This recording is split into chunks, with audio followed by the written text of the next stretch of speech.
Uma tabela organizada em linhas e colunas.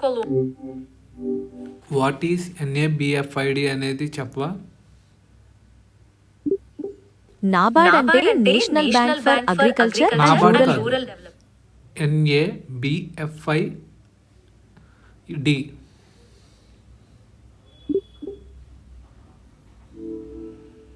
అయ్యో క్షమించండి, మీరు నాబ్ఫిడ్ గురించి తెలుసుకోవాలనుకుంటున్నారు కదా. నాబ్ఫిడ్ అంటే national bank for financing infrastructure and development. ఇది దేశంలో మౌలిక సదుపాయాల అభివృద్ధికి ఆర్థిక సహాయం చేయడానికి ఏర్పడిన బ్యాంకు. దీని గురించి ఇంకేమైనా తెలుసుకోవాలనుకుంటున్నారా? ఇది ఎందుకు కావాలి అసలు? ఇండియా లాంటి దేశానికి ఇన్ఫ్రాస్ట్రక్చర్ డెవలప్మెంట్ చాలా అవసరం. రోడ్లు, బ్రిడ్జులు, పవర్ ప్లాంట్లు లాంటివి సరిగ్గా ఉంటేనే ఎకానమీ పెరుగుతుంది, కొత్త ఉద్యోగాలు వస్తాయి. అయితే వీటికి చాలా డబ్బు కావాలి. నాబ్ఫిడ్ ఆ డబ్బులు సమకూర్చడానికి పడిన సంస్థ. ఇది డెవలప్మెంట్ ఫైనాన్స్ ఇన్స్టిట్యూషన్, అంటే ప్రాజెక్టులకు లాంగ్ టర్మ్ లో లోన్లు ఇవ్వడం లాంటివి చేస్తుంది. మీకు దీని గురించి ఇంకేమైనా తెలుసుకోవాలనుకుంటున్నారా? దీని పర్పస్ ఏంటి అసలు? ఎప్పుడు వెన్ NABFID ఎస్టాబ్లిష్ చేశారు, అండర్ విచ్ యాక్ట్ ఇది చేశారు కూడా చెప్పవా? నాబ్ఫిడ్ యొక్క ప్రధాన లక్ష్యం దేశంలో మౌలిక సదుపాయాల అభివృద్ధికి ఆర్థిక సహాయం చేయడం, ముఖ్యంగా దీర్ఘకాలిక రుణాలను అందించడం ద్వారా ఈ రంగంలో ఉన్న కొరతను తీర్చాలని భావిస్తోంది. నాబ్ఫిడ్ ను 2021లో పార్లమెంట్ చట్టం ద్వారా ఏర్పాటు చేశారు. ఈ చట్టం పేరు the national bank for financing infrastructure and development act 2021. మీకు ఈ చట్టం గురించి ఇంకేమైనా తెలుసుకోవాలనుందా? ఈ మౌలిక సదుపాయాలు అంటే ఇంగ్లీష్లో ఏంటి? మౌలిక సదుపాయాలు అంటే ఇంగ్లీష్లో ఇన్ఫ్రాస్ట్రక్చర్, రోడ్లు, బ్రిడ్జిలు, పవర్ ప్లాంట్లు, నీటిపారుదల ప్రాజెక్టులు లాంటివన్నీ ఈ ఇన్ఫ్రాస్ట్రక్చర్ కిందకి వస్తాయి. మీకు వేరే ఏదైనా పదం అర్థం కావాలా? ఇప్పుడు పర్పస్ ఆఫ్ NABFID అంటే ఏంటి? నాబ్ఫిడ్ యొక్క ప్రధాన లక్ష్యం భారతదేశంలో మౌలిక సదుపాయాల అభివృద్ధికి ఆర్థిక సహాయం చేయడం, ముఖ్యంగా ఈ రంగంలో ఉన్న దీర్ఘకాలిక నిధుల కొరతను తీర్చాలని భావిస్తోంది. దీని ద్వారా మరిన్ని ప్రాజెక్టులు చేపట్టడం, ఉద్యోగ అవకాశాలు పెంచడం వంటివి చేయడమే దీని పరమార్థం. ఇప్పుడు what sectors does NABFID primarily finance అనేది? నాబ్ఫిడ్ ప్రధానంగా మౌలిక సదుపాయాల రంగంలో నిధులను అందిస్తుంది. ఇందులో రోడ్లు, బ్రిడ్జిలు, విద్యుత్ ప్లాంట్లు, నీటిపారుదల ప్రాజెక్టులు వంటివి ఉంటాయి. దేశవ్యాప్తంగా మౌలిక సదుపాయాలను బలోపేతం చేయడమే దీని లక్ష్యం. మీకు ఈ రంగాల్లోని ఏదైనా ప్రత్యేకమైన ప్రాజెక్ట్ గురించి తెలుసుకోవాలనుందా? What is the authorised paid up capital of NABFID అంటే? నాబ్ఫిడ్ యొక్క ఆథరైజ్డ్ షేర్ క్యాపిటల్ 1,00,000 కోట్ల రూపాయలు. అంటే అది తన కార్యకలాపాల కోసం ఇంత మొత్తంలో నిధులను సమకూర్చగలదు. ప్రభుత్వం ఇప్పటికే ప్రారంభ మూలధనంగా 20,000 కోట్లు మరియు 5,000 కోట్ల గ్రాంట్ను అందించింది. మీకు ఈ మూలధనం గురించి ఇంకేమైనా తెలుసుకోవాలనుందా? పెయిడ్ అప్ క్యాపిటల్ అంటే ఏంటి అసలు మీనింగ్? పెయిడ్ అప్ క్యాపిటల్ అంటే ఒక కంపెనీ తన వాటాలను విక్రయించడం ద్వారా సేకరించిన మొత్తం డబ్బు. ఇది కంపెనీకి వాటాదారులు చెల్లించిన నిజమైన మూలధనం. ఆథరైజ్డ్ క్యాపిటల్ అంటే ఒక కంపెనీ తన జీవిత కాలంలో విక్రయించగల గరిష్ట మూలధనం. Paid up capital authorised capital కంటే తక్కువగా లేదా సమానంగా ఉండవచ్చు. మీకు ఈ రెండింటి మధ్య వ్యత్యాసం అర్థమైందా? ఇప్పుడు ఆథరైజ్ క్యాపిటల్ అంటే ఎంత ఇచ్చామనా, మినిమం ఎంత కావాలనేది పెయిడ్ అప్ క్యాపిటల్ అనా? లేదు, కొంచెం తేడా ఉంది. ఆథరైజ్డ్ క్యాపిటల్ అంటే ఒక కంపెనీ తన జీవిత కాలంలో విక్రయించగల గరిష్ట మూలధనం. ఇది ఒక రకమైన లిమిట్. పెయిడ్ అప్ క్యాపిటల్ అంటే ఆ లిమిట్ లోపల కంపెనీ నిజంగా వాటాలను విక్రయించి సేకరించిన మొత్తం. అంటే paid up capital authorised capital కంటే తక్కువగా లేదా సమానంగా ఉండవచ్చు. మీకు ఇంకేమైనా అడగాలనుందా? నాకు ఒకసారి ఈ ఎక్స్ప్లెనేషన్ ఇంగ్లీష్లో చెప్పవా? Sure thing. Authorized capital is the maximum amount of capital that a company can raise by issuing shares as defined in its charter. Paid up capital, on the other hand, is the actual amount of capital that the company has received from shareholders in exchange for shares. So, paid up capital can be less than or equal to the authorized capital. Does that make sense? ఇప్పుడు paid up capital ఎంత దీనికి, authorised capital అంతే దీనికి. నాప్ఫెడ్ యొక్క authorised share capital 1,00,000 కోట్ల రూపాయలు. అయితే ప్రభుత్వం ఇప్పటికే ప్రారంభ మూలధనంగా 20,000 కోట్లను అందించింది. ఇది దాని పెయిడ్ అప్ క్యాపిటల్. మీకు ఈ వివరాలు అర్థమయ్యాయా? ఇప్పుడు దీని ఓనర్షిప్ స్ట్రక్చర్ ఏంటి, గవర్నమెంట్ వర్సెస్ ప్రైవేట్? ప్రస్తుతం నాప్ఫెడ్ యొక్క భారత ప్రభుత్వం 100% వాటాను కలిగి ఉంది. అయితే భవిష్యత్తులో ఇతర సంస్థలకు అంటే multilateral institutions, sovereign wealth funds, pension funds, ఇన్సూరర్లు మరియు ఇతర ఆర్థిక సంస్థలకు వాటాలు విక్రయించే అవకాశం ఉంది. దీనిపై మీకు ఇంకేమైనా ప్రశ్నలున్నాయా? Who appoints the chairman and MD of NABFID అంటే? నాప్ఫెడ్ చైర్మన్ మరియు ఎండీని కేంద్ర ప్రభుత్వం నియమిస్తుంది. ఈ నియామకాలు నాప్ఫెడ్ చట్టం ప్రకారం జరుగుతాయి. మీకు ఈ నియామక ప్రక్రియ గురించి ఇంకేమైనా తెలుసుకోవాలనుందా? ఈ functions and powers of NABFID. నాప్ఫెడ్ యొక్క ప్రధాన విధులు మౌలిక సదుపాయాల రంగంలో దీర్ఘకాలిక రుణాలు అందించడం, ప్రైవేట్ పెట్టుబడులను ఆకర్షించడం, బాండ్ మార్కెట్ను అభివృద్ధి చేయడం. దీనికి ఆయా చట్టం ప్రకారం విస్తృతమైన అధికారాలు ఉన్నాయి. మీకు ఏవైనా నిర్దిష్ట విధులు లేదా అధికారాల గురించి తెలుసుకోవాలనుందా? How does NABFID mobilise long term capital అంటే? నాప్ఫెడ్ ప్రధానంగా బాండ్ల జారీ ద్వారా దీర్ఘకాలిక మూలధనాన్ని సమకరిస్తుంది. ఇది మౌలిక సదుపాయాల అభివృద్ధికి అవసరమైన నిధులను సేకరించడానికి కృషి చేస్తుంది. దీనికి ప్రభుత్వం పూర్తి హామీ ఉన్న బాండ్లను జారీ చేసే అధికారం ఉంది. ఈ బాండ్లు మదుపరులకు మంచి పెట్టుబడి అవకాశంగా నిలుస్తాయి. మీకు దీనిపై ఇంకేమైనా ప్రశ్నలున్నాయా? హౌ డస్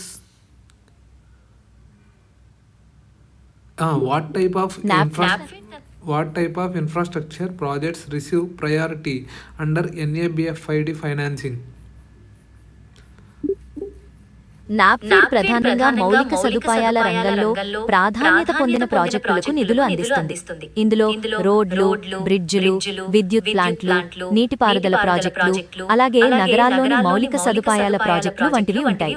అమరావతి రాజధాని నిర్మాణానికి కూడా నాప్ఫెడ్ నిధులు అందించనుంది. మీకు ఈ ప్రాజెక్టుల గురించి ఇంకేమైనా తెలుసుకోవాలనుందా? How does NABFID raise funds, bonds, foreign loans or government guarantees etc? నాప్ఫెడ్ ప్రధానంగా బాండ్ల జారీ ద్వారా నిధులను సేకరిస్తుంది. ఈ బాండ్లకు ప్రభుత్వ హామీ ఉండటం వల్ల మదుపరులకు సురక్షితమైన పెట్టుబడికి అవకాశంగా మారాయి. విదేశీ రుణాల ద్వారా సమీకరించే ప్రతిపాదనలు ఉన్నప్పటికీ ప్రస్తుతానికి అధికంగా బాండ్ల జారీపై దృష్టి సారించారు. మీకు ఈ ప్రక్రియపై ఇంకేమైనా ప్రశ్నలున్నాయా? What is the tenor of loans usually provided by NABFID? నాప్ఫెడ్ సాధారణంగా మౌలిక సదుపాయాల ప్రాజెక్టులకు దీర్ఘకాలిక రుణాలు అందిస్తుంది. ఈ రుణాల కాలపరిమితి సాధారణంగా 10 నుండి 30 సంవత్సరాల మధ్య ఉంటుంది. మీకు ఈ రుణాల గురించి ఇంకేమైనా తెలుసుకోవాలనుందా? Explain the risk mitigation framework followed by NABFID. నాప్ఫెడ్ తన ప్రాజెక్టులకు సంబంధించిన నష్టాలను తగ్గించడానికి ఒక నిర్దిష్టమైన విధానాన్ని పాటిస్తుంది. ఇందులో ప్రాజెక్టులను జాగ్రత్తగా మూల్యాంకనం చేయడం, వివిధ నష్టాలను గుర్తించడం మరియు వాటిని నిర్వహించడానికి ప్రణాళికలను రూపొందించడం వంటివి ఉంటాయి.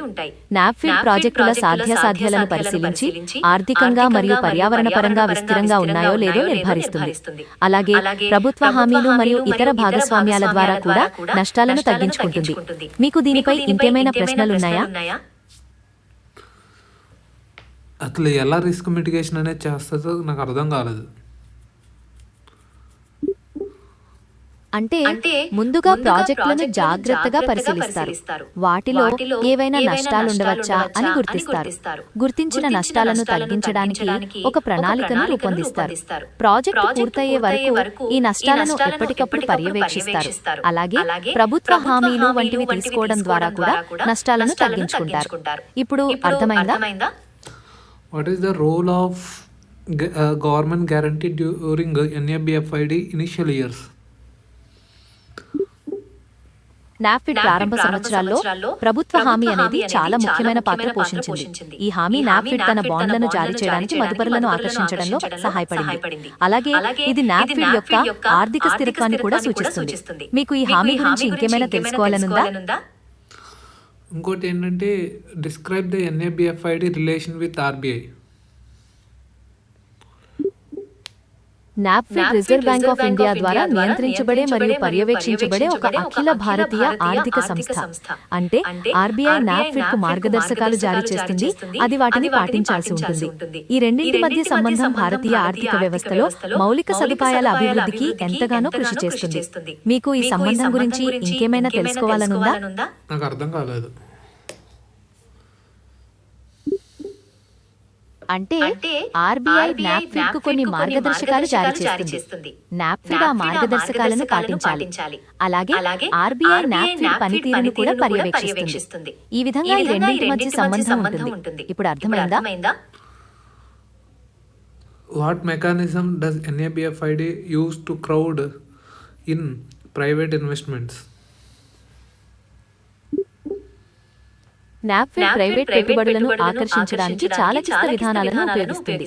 ఇందులో ప్రభుత్వ, ప్రైవేట్ భాగస్వామ్యాలు, హామీలు మరియు ఇతర ఆర్థిక సాధనాలు ఉంటాయి. నాప్ఫిడ్ మౌలిక సదుపాయాల ప్రాజెక్టులకు రుణాలు అందించడం ద్వారా ప్రైవేట్ పెట్టుబడిదారులకు ఆకర్షణీయమైన అవకాశాలను కల్పిస్తుంది. దీనిపై మీకు ఇంకేమైనా ప్రశ్నలున్నాయా? Why was there a renewed need for development finance institutions when earlier DFI like IDBI and ICICI were converted to banks?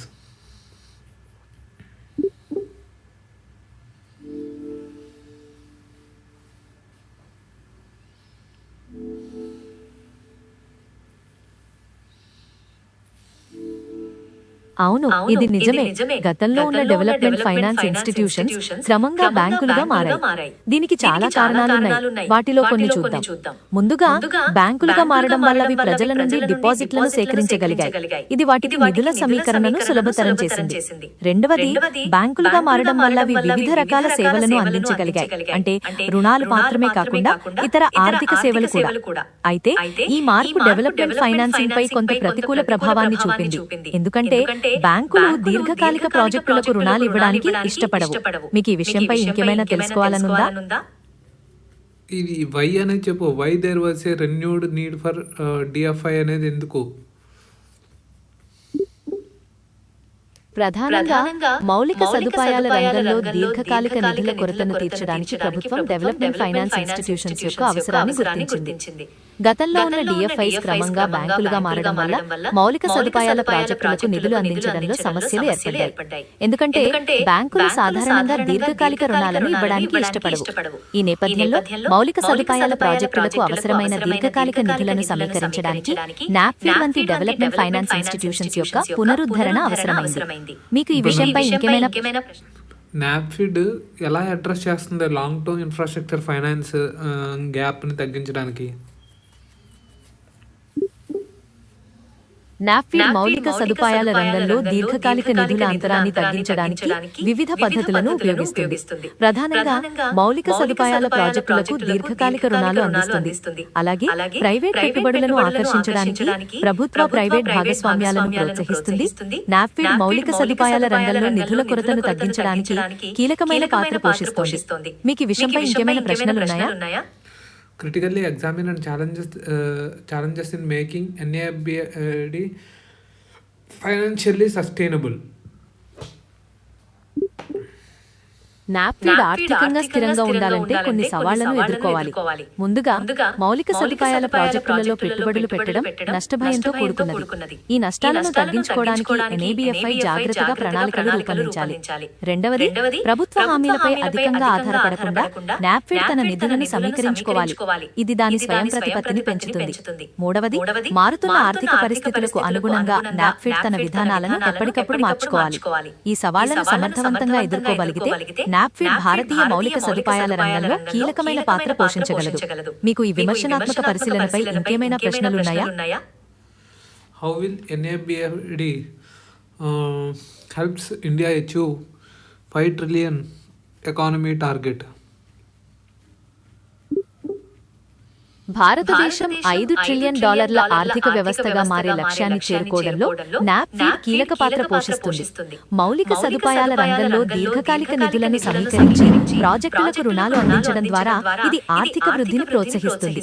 అలాగే ప్రైవేట్ పెట్టుబడులను ఆకర్షించడం, మౌలిక సదుపాయాల రంగంలో నూతన పద్ధతులను ప్రోత్సహించడం వంటివి చేయడం ద్వారా భారతీయ ఆర్థిక వ్యవస్థను పటిష్టం చేయడంలో నాప్ఫీడ్ తన వంతు కృషి చేస్తుంది. మీకు ఈ విషయంపై ఇంకేమైనా ప్రశ్నలున్నాయా?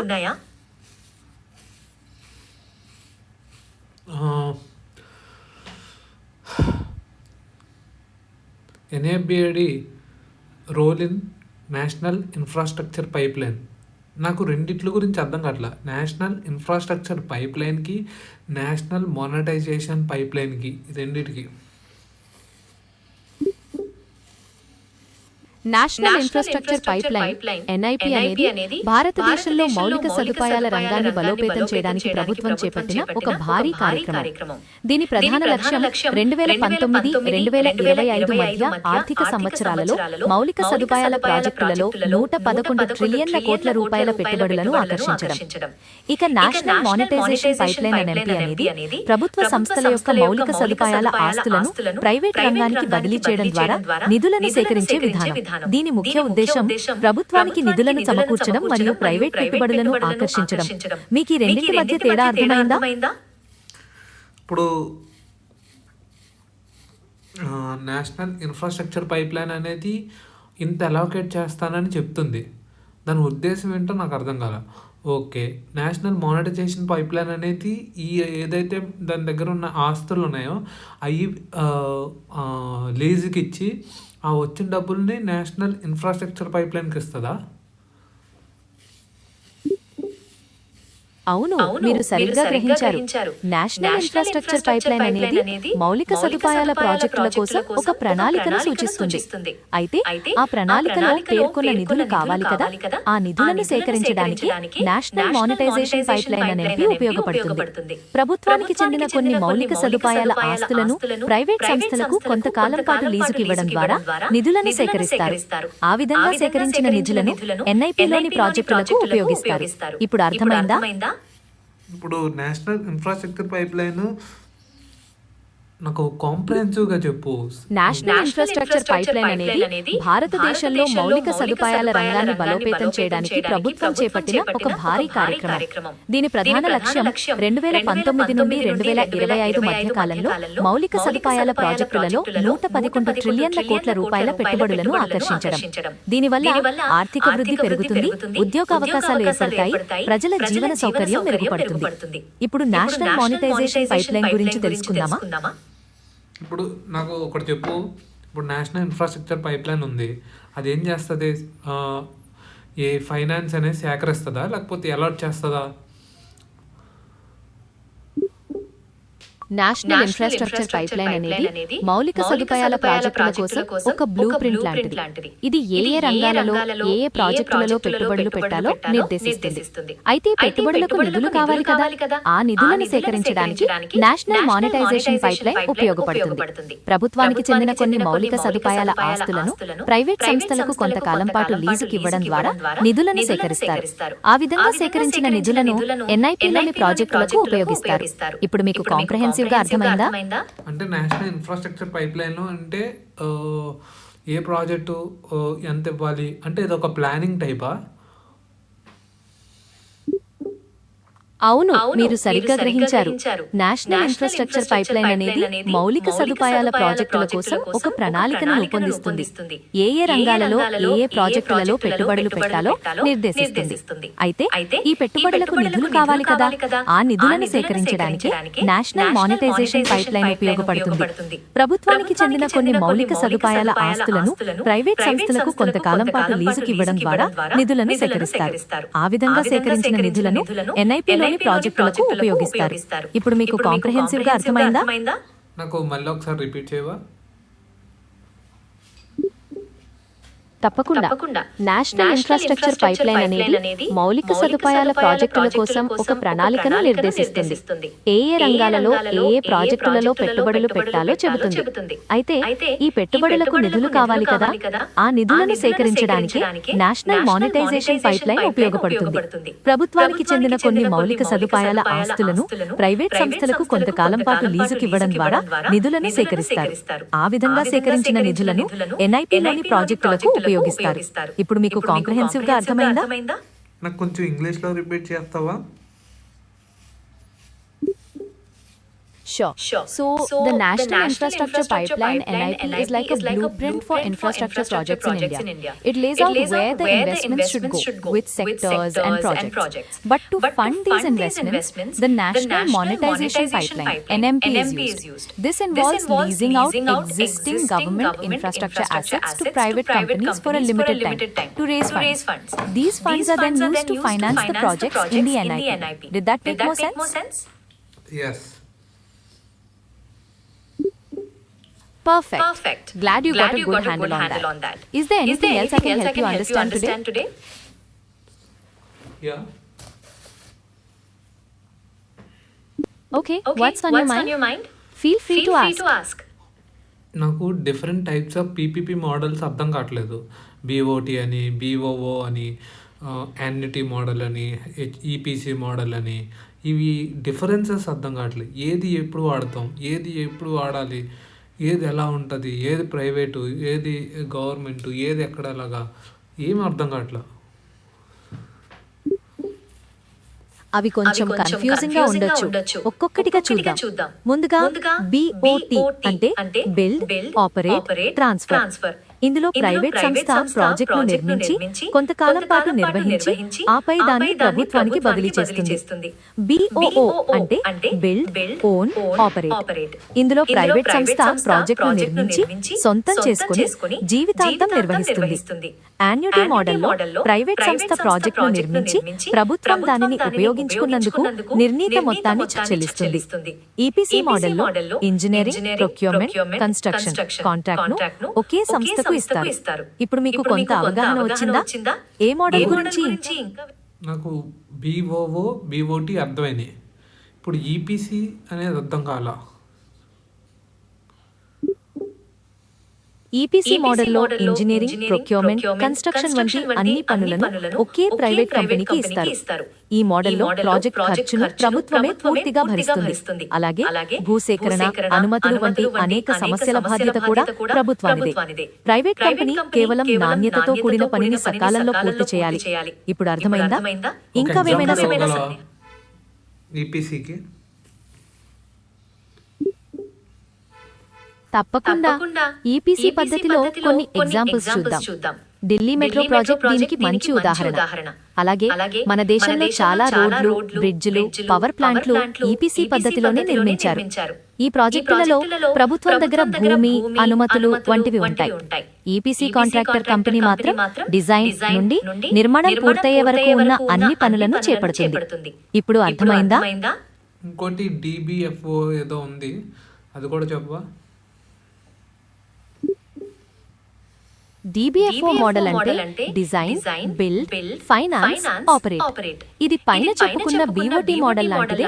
కాకపోతే ఇందులో ప్రైవేట్ సంస్థే ప్రాజెక్టుకు ఆర్థిక సహాయం కూడా చేయాలి. అంటే ప్రాజెక్ట్ నిర్మాణానికి, నిర్వహణకు అవసరమైన అన్ని నిధులను ప్రైవేట్ సంస్థే భరిస్తుంది. ప్రభుత్వం వైపు నుండి పెట్టుబడి ఉండదు. ఈ ప్రాజెక్ట్ పూర్తయిన తర్వాత ప్రైవేట్ సంస్థ దాన్ని నిర్దిష్ట కాలం పాటు నిర్వహించి ఆదాయాన్ని పొందుతుంది. ఆ తర్వాత ప్రాజెక్టును ప్రభుత్వానికి బదిలీ చేస్తుంది. అర్థమైందా? ఒక్కసారి ఉండు. తప్పకుండా. నేను ఇక్కడే హైబ్రిడ్ యాన్యుటీ మోడల్ అన్నమాట. హైబ్రిడ్ యాన్యుటీ మోడల్ అనేది ప్రభుత్వ ప్రైవేట్ భాగస్వామ్యం PPP విధానంలో ఒక భాగం. ఈ పద్ధతిలో ప్రాజెక్ట్ ఖర్చును ప్రభుత్వం, ప్రైవేట్ కాంట్రాక్టర్లు పంచుకుంటారు. ప్రాజెక్టు ఖర్చులో కొంత భాగాన్ని ప్రభుత్వం ముందుగా చెల్లిస్తుంది. మిగిలిన మొత్తాన్ని ప్రాజెక్టు పూర్తయిన తర్వాత వార్షిక వాయిదాలుగా చెల్లిస్తుంది. దీనివల్ల కాంట్రాక్టర్లపై ఆర్థిక భారం తగ్గి పనులు నాణ్యతతో పూర్తవుతాయి. మీకు ఇంకేమైనా సందేహాలున్నాయా? ఒకసారి మళ్ళీ చెప్పవా? తప్పకుండా. హైబ్రిడ్ యాన్యుటీ మోడల్ అనేది ప్రభుత్వ ప్రైవేట్ భాగస్వామ్యం పద్ధతిలో ఒక ప్రత్యేకమైన విధానం. ఇందులో ప్రాజెక్ట్ ఖర్చును ప్రభుత్వం మరియు ప్రైవేట్ కాంట్రాక్టర్లు పంచుకుంటారు. ప్రభుత్వం ప్రాజెక్ట్ పూర్తయిన తర్వాత ప్రైవేట్ కాంట్రాక్టర్కు వార్షిక వాయిదాల రూపంలో నిధులను చెల్లిస్తుంది. దీనివల్ల కాంట్రాక్టర్లపై ఆర్థిక భారం తగ్గి పనులు నాణ్యతతో పూర్తవుతాయి. ఇప్పుడు అర్థమైందా?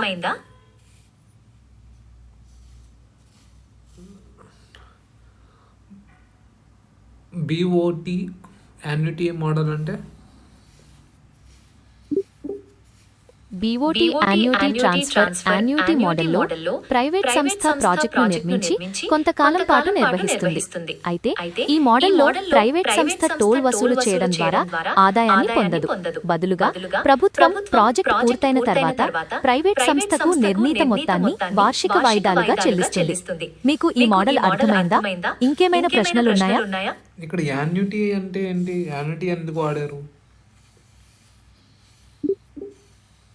యాన్యుటీ అంటే ప్రభుత్వం కాంట్రాక్టర్కు చెల్లించే వార్షిక వాయిదాలు. బీఓటీ యాన్యుటీ మోడల్లో ప్రైవేట్ సంస్థ ప్రాజెక్టును నిర్మించి కొంతకాలం పాటు నిర్వహించిన తర్వాత ప్రభుత్వం కాంట్రాక్టర్కు ప్రతి సంవత్సరం నిర్ణీత మొత్తాన్ని చెల్లిస్తుంది. ఈ యాన్యుటీ చెల్లింపులు ప్రాజెక్ట్ ఖర్చు, వడ్డీ మరియు నిర్వహణ ఖర్చులను పరిగణనలోకి తీసుకుంటాయి. ఇప్పుడు ఈ యాన్యుటీ అంటే అర్థమైందా? అర్థం కాలేదు. మరొకసారి ప్రయత్నిద్దాం. యాన్యుటీ అంటే ప్రభుత్వం కాంట్రాక్టర్కు చెల్లించే వార్షిక వాయిదాలు. బీఓటీ యాన్యుటీ మోడల్లో ప్రైవేట్ సంస్థ ప్రాజెక్టును నిర్మించి కొంతకాలం పాటు నిర్వహిస్తుంది. అయితే ఈ మోడల్లో ప్రైవేట్ సంస్థ టోల్ వసూలు చేయడం ద్వారా ఆదాయాన్ని పొందదు. బదులుగా ప్రభుత్వం కాంట్రాక్టర్కు ప్రతి సంవత్సరం నిర్ణీత మొత్తాన్ని యాన్యుటీగా చెల్లిస్తుంది. ఇప్పుడు అర్థమైందా? ఇంకేమైనా ప్రశ్నలున్నాయా? మరి ప్రభుత్వానికి డబ్బులు ఎక్కడి నుంచి వస్తాయి యాన్యుటీ మోడల్లో? బీఓటీ యాన్యుటీ మోడల్లో ప్రభుత్వం ప్రాజెక్ట్ కాంట్రాక్టర్కు నిధులు చెల్లిస్తుంది. ఈ నిధులు ప్రభుత్వం తన సొంత ఆదాయ వనరులైన పన్నులు, రుణాలు మొదలైనవి ద్వారా పొందుతుంది. మరికొన్ని సందర్భాలలో ప్రభుత్వం ప్రాజెక్టుకు సంబంధించి ప్రత్యేకమైన పన్నులు లేదా రుసుములు విధించవచ్చు. ఇప్పుడు అర్థమైందా? అంటే యాన్యుటీ మోడల్లో టోల్ ఉండదంటావు. అవును, మీరు సరిగ్గా గ్రహించారు. బీఓటీ యాన్యుటీ మోడల్లో ప్రైవేట్ సంస్థ టోల్ వసూలు చేయడం ద్వారా ఆదాయాన్ని పొందదు. బదులుగా ప్రభుత్వం కాంట్రాక్టర్కు నిర్ణీత మొత్తాన్ని వార్షిక వాయిదాలుగా చెల్లిస్తుంది. ఇది ప్రజలపై టోల్ భారాన్ని తగ్గిస్తుంది. మీకు ఈ మోడల్పై పూర్తి అవగాహన వచ్చిందని ఆశిస్తున్నాను. ఇంకేమైనా ప్రశ్నలున్నాయా?